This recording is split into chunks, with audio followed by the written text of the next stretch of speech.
So now let's bring in James Duthie, TSN's hockey host. A lot of things, James, to go through there. How you doing, my friend? I'm doing well. How you doing, buddy? Good. Well, you guys had that live racing last summer, every Thursday night from Woodbine. That's pretty big news to open that place up. Yeah, absolutely. I think, every little step to fans at any sporting event I see is positive news. Let's hope we can get, by August, full buildings for the Canadian Football League. That's my next big goal. I was just going to say, the CFL fan that you are, for sure. If it's 25% July 1st there, 35% by August, maybe not a huge stretch. Hey, Dave Hakstol. Nobody saw that coming.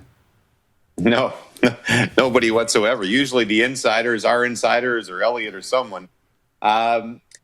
It's an interesting choice. I think people seem to be ripping it on social media, and that's fine. I don't ever like when a decision is obliterated before you've even given the guy a chance. I mean, a year in, if you look like they have decent potential through the expansion draft and the deals they make, and then they suck, I suppose you can say something.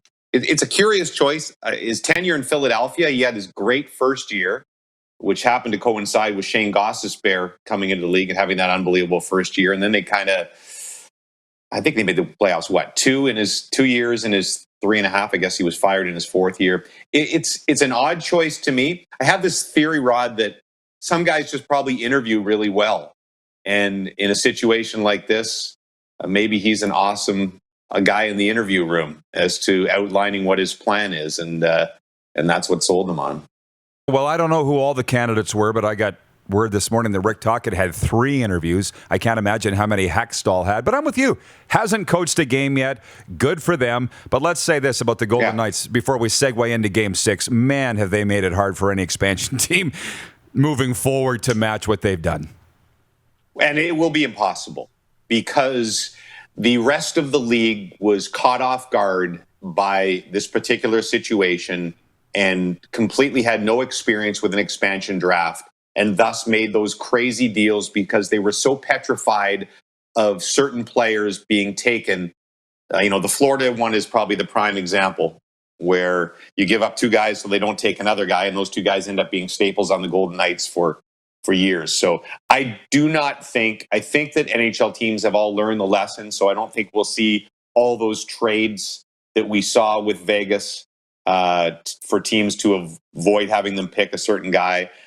So I think you're going to have more of a traditional expansion franchise here. I really do, where, maybe they'll be competitive right away, but not do what Vegas has done. I think this is a once in a hockey lifetime. Yeah, and good for them, by the way. And I'm hearing to not expect the trades that Vegas pulled off.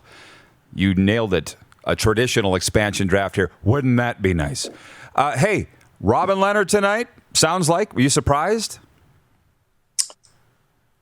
That would be my selection. I'm a little surprised only because when you make the decision to go back to Fleury after Lehner wins, to me that was a non-conventional decision only because you usually go with the goalie who's just won. So when DeBoer goes back to Fleury, he says ostensibly Marc-Andre was tired, so he needed a couple days off. But that basically says that he's your guy. Was Fleury great in the last game? No, but he had zero support. I didn't think he was awful. And so it's kind of a weird... You risk here, if you do lose, that Pete DeBoer, afterwards, there's going to be a lot of criticism about going back and forth like this. I cannot remember the last time, maybe one of your listeners is better on trivia than me, that you had goalies go back and forth for 4 straight games. I don't remember my time covering the Stanley Cup playoffs. So there's a risk in the criticism. But having said that, I would have gone with Lehner too. I just feel like there's a fragile team right now on the ice, and you go with recent memory, and your best recent memory is Robin Lehner getting the win in Game 4. So I know I've contradicted myself here. I'm surprised by the decision because I thought when he went back to Fleury, that was his guy. But I think it's probably the right move as far as your best chance to win. You're You're bang on. There's no rhyme or reason for how they start their goalies. I realized that last year in the playoffs, and I'm a Vegas fan. Mm-hmm. I'm a long-suffering Vegas fan. We've never won a Stanley all those Cup. years. Yes, all we've those never years. won a cup.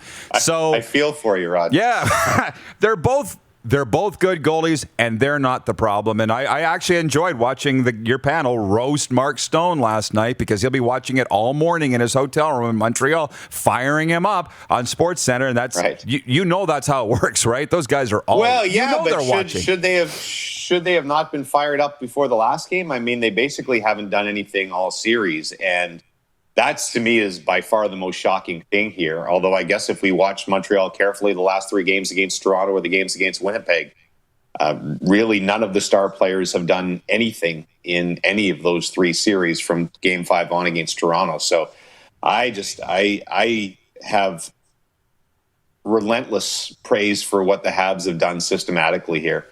There's just no room for any of these guys. But hockey coach cliche, your best players have to find a way to break through in a situation like this. So you're right. Stone will be mucho motivated tonight. Look, growing up in Ottawa, I will have to ask if you were a Habs fan, and with what's going on in Montreal, how do you explain what's going on? Because I've said God's involved here, and maybe it's because they're going against Sin City. I don't know. Habs fans are angry at that. They're like, no, we're playing well. Stop with the God stuff. Something's going on, James. I don't know what it is. So I was not a Habs fan. In Ottawa, you're right. You either loved the Habs or hated them. And obviously, I grew up in the time when it was the dynasty in the 70s. And so I couldn't stand the Canadiens. I wasn't a Leafs fan either. There was no Senators back then. I was a Chicago Blackhawks fan, long story. And then I was an Islanders fan because I followed Denny Potvin, who was an Ottawa boy, and that was good timing for me because they won a bunch of Stanley Cups. But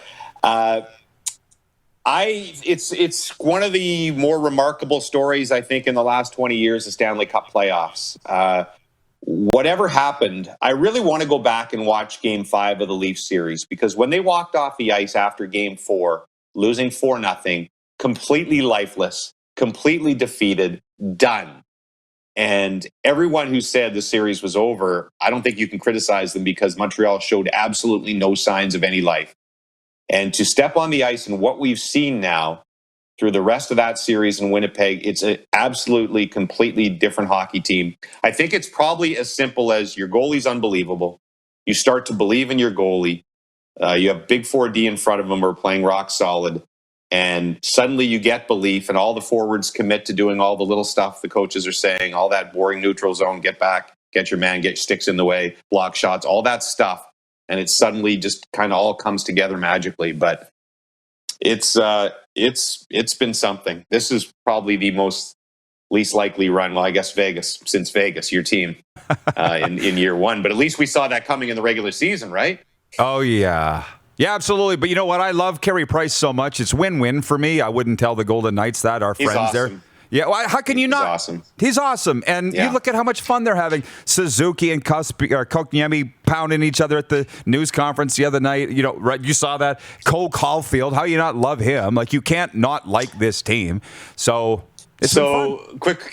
Quick Carey Price story. The year that Carey was drafted was the year when they had the draft just in Ottawa, the small draft, or I guess because of the lockout and such. And what was it? Yeah, would that have been his draft year? I'm trying to figure it out. Anyway, whatever it was the one in Ottawa that wasn't the big draft. There was no fans there. Mm-hmm. My mind is all mush as far as blending times and years together. But so I was hosting that draft, and Price got drafted, and then I was done for a little while because there was no Canadian team, so I wasn't going to have to talk on television for a few minutes. So I just went backstage to get a muffin or something, and Price was sitting alone at a table. I guess he'd done his couple. It wasn't the usual where you get thrust into 6 hours of media. There just wasn't that many media there. So he's sitting alone. I sit down next to him, and it's just this 18-year-old kid. And he goes, "So what's Montreal like?"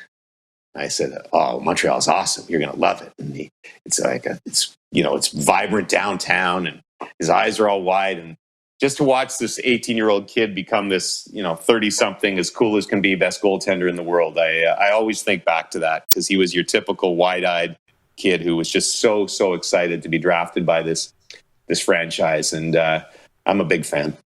Anaheim Lake, BC. Tri-City American, and he's only 33. Right. It feels like he's been around forever. He's still got a lot of years left, and I'm glad you shared that story. I just love a kid like that. Canada's Vegas, by the way, Montreal. That's what my friends and I talked to it about. Hey, we had Julie Stewart-Binks with us last hour, and she had your book over her shoulder. Yeah, Binksy, what a beauty she is. Speaking of beauty. She sent me a text. With the I actually asked all people in the business now, and I don't know why you don't have it behind you, Rod. I guess I didn't send you. It's at home. That's a shame on my part. It should be included in the set. It's got to replace one of those football helmets. Tell the guys. Yeah, what's virtual, by the way? This is a green screen, James. Not that you care, but I don't even have it behind me in my own set. That's embarrassing. Well, you know what? Somewhere back there, I think. How have the sales been, by the way? Because it's so funny. There's not a lot of books that I read that you you bust out laughing. You must have had a riot putting that together. Yeah, it was good. I just, I'm really not trying to plug here because they put out the paperback early, and I just got them a couple of weeks ago. So nice. It did really well. I mean, it was a #1 national bestseller, which I'm proud of. And no thanks to me, just thanks to the stories that everybody gave me. I think that it was. You had me on when I was plugging it the first time, and it was just tons of fun, right? Just basically, I sat on the phone or in person with guys and just let them tell stories for an hour and picked out my favorite ones and wrote them up in the book. So it was a real kick. Yeah, well, you'll get this. Can you get Michael Landsberg to write a book so he would get it? Because you and I both have. So when I was on Off the Record and completely bombed because I had an anxiety blackout, he said on the air to me, "What's the best story you didn't put in?" What? Right. Why would I not put in the best story? Like, what? Right. Right. Like, I suppose, and I was asked that question multiple times on, all the book interviews I did. And I think I was just like you, Rod. I don't think I had an answer. There was probably a couple that, I wanted the book to be able to be read by, kids as well. Right. Like I used to read hockey books all the time when I was 10, 11 years old. So I probably left out a couple of racy ones.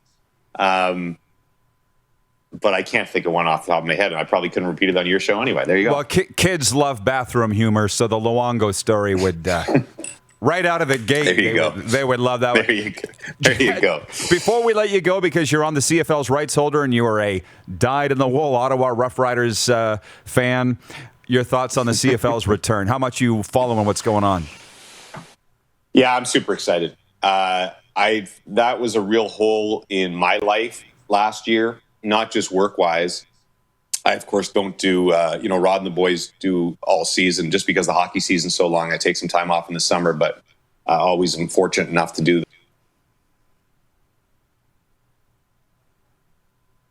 I always forget to turn off my phone when I'm on with you.